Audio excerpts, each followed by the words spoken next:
Well, you find good general contractors by going around and finding projects being done.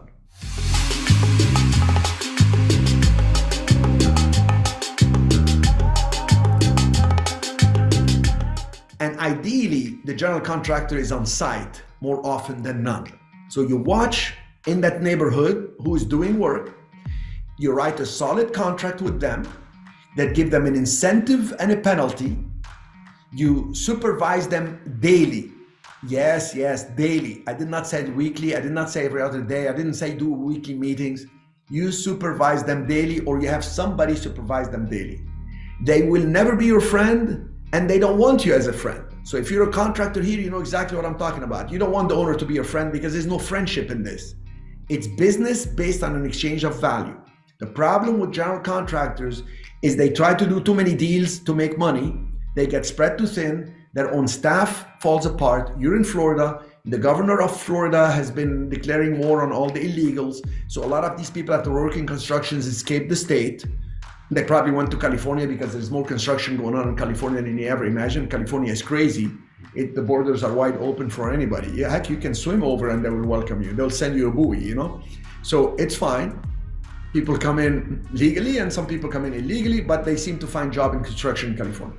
Florida, it's harder. I'm doing developments in Florida and I tell you, the reason for my success is I got the right general contractors, but we worked good incentives with them and still have to supervise them daily and push them and all this. And as we grow, we have to find more general contractors, and it is gold. It's so important. So cut them in on the action. The most important thing with them is how fast they're gonna do the job and how well they're gonna do the job.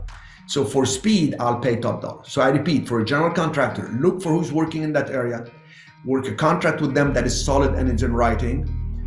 Who can draft that contract? Ask them to give you the contract. When they give it to you, send it to an attorney. The attorney will put the clauses that protect you. I repeat, ask them to give you a contract, send it to an attorney and say, protect me, and the attorney will put a bunch of clauses.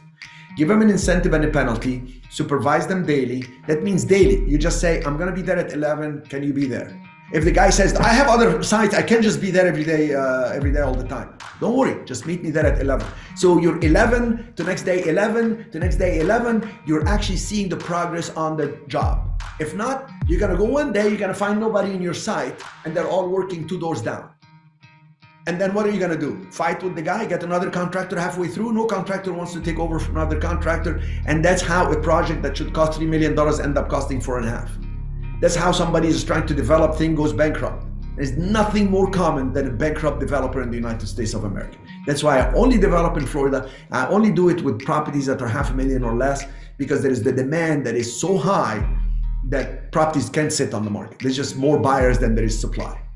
This is a shortage nationwide. That's why residential is good, guys. Residential is supported by the government. Residential is the bread and butter. But commercial is the big retirement, is the big money. One commercial deal will change your life. So with that, I conclude that you understand contractors are to be managed and you keep a certain distance. You can be friendly, but don't be their friend.